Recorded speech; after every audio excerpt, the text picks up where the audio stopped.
이거는 미준이야. 반하고 같은 거지, 그렇지?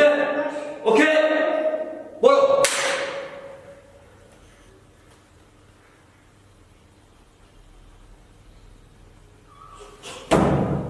이야! 이야! 잘하네.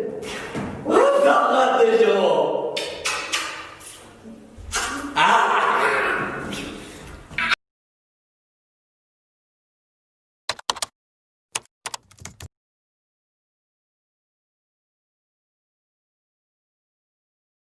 Assalamualaikum warahmatullahi wabarakatuh.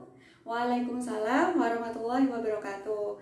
Alhamdulillah anak-anakku, hari ini Ustazah bisa bertemu dengan kalian kembali di pembelajaran tematik. Alhamdulillah kita sudah masuk tematik 2. Nah, sebelum memasuki pembelajaran, baiknya kita bersama-sama berdoa ya dengan membaca basmalah. Bismillahirrahmanirrahim. Oke, sebelum memulai pembelajaran, Ustazah punya gambar untuk kalian. Nah, ini gambar ada juga di buku kalian. Nah, ada di buku paket tema 2. Nah, bisa kalian buka ya. Nah, apa sih yang ada di gambar ini? Isinya apa saja? Isinya adalah peternakan. Nah, di sini apakah ada hewan yang berbeda? Iya, berbeda. Apa perbedaan dari hewan ini? Oke, beda jenis, beda makanan, atau beda cara bergeraknya ya. Juga beda bernafasnya bagaimana? Oke. Nah, ini sesuai dengan tujuan kita hari ini, tujuan pembelajaran kita hari ini, yaitu tentang udara bersih. Ya, berarti tentang cara-cara bernafas. Oke. Nah, baiknya kita langsung saja ya masuki pembelajaran hari ini. Tujuan pembelajaran kita hari ini ada 4, yaitu nomor 1, mampu menjelaskan informasi pada teks. 2, menyebutkan organ pernapasan hewan. 3, menyebutkan organ pernapasan manusia, dan menyebutkan ciri-ciri tangga nada mayor.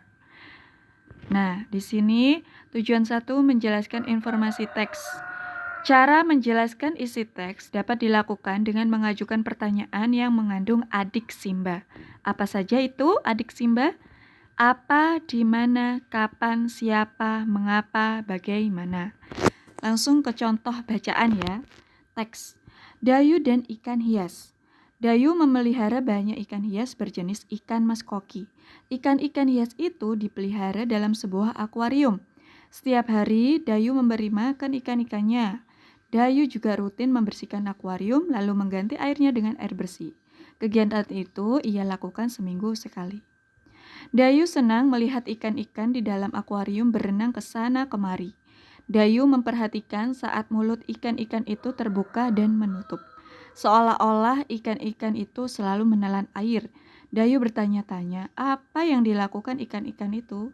Oke, kita lanjut ke yang sudah dijelaskan di awal. Untuk mencari informasi, maka diperlukan pertanyaan-pertanyaan yang mengandung adik simba. Di sini sudah ada contohnya ya. Apa nama jenis ikan hias yang dipiara? Ikan mas koi.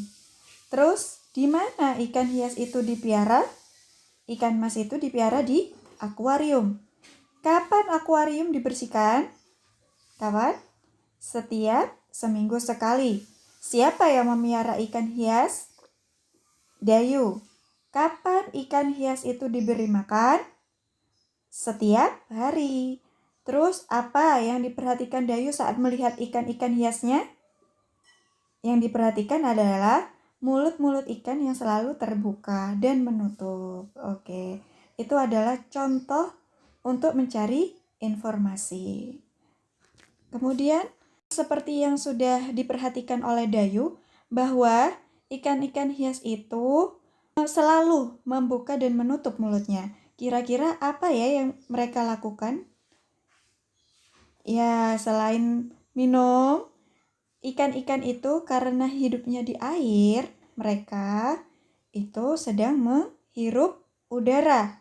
menghirup udara yang ada di dalam air. Nah, hal ini sesuai dengan tujuan pembelajaran kita selanjutnya, yaitu organ pernapasan pada hewan. Sebelum masuk ke organ pernapasan pada hewan, kita belajar apa sih itu pernapasan. Nah, pernapasan itu adalah menghirup oksigen dan mengeluarkan karbon dioksida serta uap air. Seperti yang sudah dipelajari di tema sebelumnya, bahwa hewan itu terdiri dari hewan vertebrata dan hewan avertebrata. Hewan vertebrata adalah hewan bertulang belakang dan avertebrata adalah hewan tidak bertulang belakang. Nah, hewan vertebrata itu dibagi menjadi 5 kelas, yaitu kelas Pisces, kelas selanjutnya kelas amfibi, kelas reptil, aves, dan mamalia. Nah, kelas-kelas ini akan membedakan organ-organ pernafasan pada hewan-hewan tersebut. Organ pernafasan pada hewan. Nah, organ pernafasan ini adalah tempat pertukaran antara oksigen dan karbon dioksida yang keluar dari dalam tubuh. Nah, organ-organ pernafasan inilah yang membedakan antara hewan kelas Pisces, mamalia, aves, reptil, ataupun amfibi. Nah, organ pernafasan pada hewan pertama yaitu cacing. Cacing tidak mempunyai alat pernafasan khusus. Cacing bernafas melalui permukaan kulit. Kulit cacing selalu basah dan berlendir untuk memudahkan penyerapan oksigen dari udara. Oleh karena itu, cacing menyukai tempat lembab untuk menjaga supaya kulit tubuhnya selalu basah dan berlendir. Organ pernapasan hewan selanjutnya yaitu serangga. Nah, serangga ini bisa berupa tawon, nyamuk, capung, dan hewan terbang kecil lainnya. Itu bernafas menggunakan trakea. Hewan selanjutnya yaitu ikan. Nah, ikan merupakan hewan kelas Pisces. Kelas Pisces biasanya bernafas menggunakan insang. Selanjutnya adalah hewan kata. Kata merupakan kelas amfibi. Amfibi artinya hewan-hewan yang hidup di dua alam. Kata ini saat dewasa bernafas menggunakan paru-paru, sedangkan saat kecil kecebong dan hidupnya di air menggunakan insang. Hewan selanjutnya adalah reptil. Nah, kelas reptil ini contohnya adalah ular. Contoh lainnya adalah komodo, cicak, kadal, dan hewan melata lainnya. Hewan reptil ini bernafas menggunakan paru-paru. Hewan selanjutnya adalah kelas aves. Nah, kelas aves ini contoh di sini adalah burung. Kelas aves atau kelas hewan yang berbulu ini bernafas menggunakan paru-paru yang saat terbang dibantu oleh kantong-kantong udara atau yang disebut dengan pundi-pundi udara. Selanjutnya adalah kelas mamalia. Kelas mamalia adalah hewan-hewan yang menghasilkan keturunan dengan cara melahirkan. Kelas mamalia ini memiliki ciri, memiliki rambut, dan memiliki daun telinga. Contohnya adalah simpanse, monyet, sapi, kuda, dan lain sebagainya.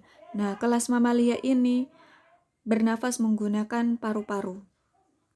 Itu adalah organ-organ pernafasan yang ada pada hewan. Sekarang kita lanjut ke tujuan ketiga, yaitu organ pernafasan pada manusia. Organ pernafasan pada manusia yaitu terdiri dari hidung. Hidung yang di dalamnya terdapat rambut-rambut pendek untuk menyaring kotoran yang masuk bersama udara. Kemudian faring, yaitu persimpangan antara saluran pernafasan dan saluran pencernaan. Kemudian laring, atau biasa kita lihat itu jakun. Kemudian trakea. Trakea itu merupakan batang tenggorokan. Dan bronkus. Bronkus adalah cabang dari trakea atau batang tenggorokan. Kemudian di dalam paru-paru. Paru-paru itu ada paru-paru kanan dan paru-paru kiri. Di dalamnya terdapat alveolus. Ini adalah potongan gambar dari paru-paru kita. Paru-paru kita itu ada dua, kanan dan kiri, yang ada cabang batang tenggorokannya yang dinamakan bronkus. Bronkus ini akan bercabang-cabang kembali menjadi bronchiolus. Nah, di setiap cabangnya itu terdapat alveolus atau gelembung-gelembung udara. Nah, gelembung-gelembung udara ini tempat pertukaran antara oksigen dan karbon dioksida, yang nantinya karbon dioksida akan dikeluarkan melalui hidung kembali. Jadi secara singkat, organ pernapasan pada manusia yaitu HITERU, yaitu hidung, tenggorokan, dan paru-paru. Lambat cepatnya menarik napas tergantung aktivitas yang sedang dilakukan. Salah satunya menyanyikan lagu. Kita harus mengatur napas supaya nyanyinya enak didengar. Nah, dalam seni musik ada lagu bertangga nada diatonis mayor. Apa itu tangga nada diatonis mayor? Nah, ciri-cirinya adalah 1. Bersifat riang, 2. Bersemangat, 3. Biasanya diawali dan diakhiri dengan nada do. Contohnya adalah lagu Maju Tak Gentar.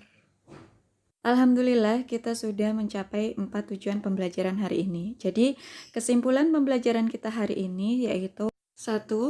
Dalam mencari informasi dapat menggunakan pertanyaan yang mengandung kata adik simba. Apa, di mana, kapan, siapa, mengapa, dan bagaimana. 2. Organ pernapasan hewan terdiri dari kulit, trakea, insang, dan paru-paru, sesuai dengan klasifikasinya. 3. Organ pernapasan pada manusia terdiri dari hidung, tenggorokan, dan paru-paru. 4. Tangga nada diatonis mayor memiliki ciri bersifat riang, semangat, dan diawali serta diakhiri nada do.